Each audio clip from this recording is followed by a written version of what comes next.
हम अक्सर कहते हैं औरत बहुत स्ट्रांग होती है और ये बिल्कुल सच है। लेकिन एक सवाल है, क्या हमने कभी आदमी की खामोशी को स्ट्रांग समझने की कोशिश की है? अस्सलाम वालेकुम, hello everyone, this is day 54 of my mini vlog. आज मैं उन बातों पर बात करना चाहती हूँ जो अक्सर आदमियों के दिल के अंदर रह जाती है।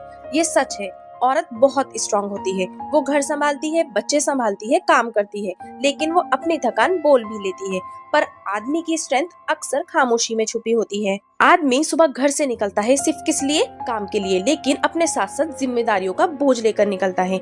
उसके दिमाग में रोज 100 सवाल होते हैं। काम अच्छा होगा या नहीं, कमाई काफी हो पाएगी या नहीं, घर का खर्चा कैसे चलेगा, बच्चों का फ्यूचर कैसे बनेगा, आलतू फालतू 100 बातें होती हैं। लेकिन इन सवालों के बावजूद वो घर आकर बस इतना कहता है, सब ठीक है। सच ये है, आदमी अपना दर्द बोलता नहीं, क्योंकि उसे बचपन से ही सिखाया गया होता है कि मर्द को स्ट्रांग रहना होता है। क्योंकि अगर वो थक गया तो उसे कमजोर कहा जाता है, अगर वो रो दिया तो उसे मजबूत नहीं समझा जाता। इसलिए वो चुप रहना सीख लेता है और चुप रहने को अपनी ताकत बना लेता है।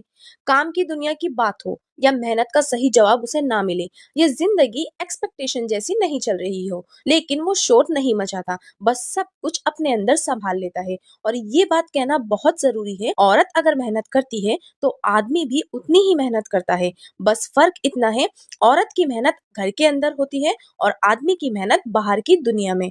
और बाहर की दुनिया अक्सर बहुत सख्त होती है। तो इस बात को समझिए। ये मत सोचिए कि आदमी को डर नहीं लगता, लगता है, बस वो दिखा नहीं सकता। ये मत सोचिए कि उसे सपोर्ट की जरूरत नहीं, जरूरत होती है, बस वो मांग नहीं सकता। कभी कभी आदमी सिर्फ इतना चाहता है कि कोई उससे पूछे तुम ठीक हो, बिना जज किए, बिना कंपेयर किए। वो स्ट्रांग इसलिए नहीं होता क्योंकि उसे दर्द नहीं होता, वो स्ट्रांग इसलिए होता है क्योंकि उसके पास चॉइस नहीं होती। और जब हम कहते हैं कि सिर्फ औरत सेक्रीफाइस करती है, तो शायद हम आदमी के सेक्रीफाइस को देख ही नहीं पाते।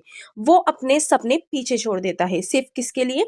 घर के लिए। वो अपनी पसंद पीछे छोड़ देता है सिर्फ किस लिए? जिम्मेदारी के लिए। इसका मतलब ये नहीं कि औरत की मेहनत कम है, बिल्कुल नहीं। इसका मतलब सिर्फ ये है कि रेस्पेक्ट और समझना दोनों के लिए बराबर जरूरी है।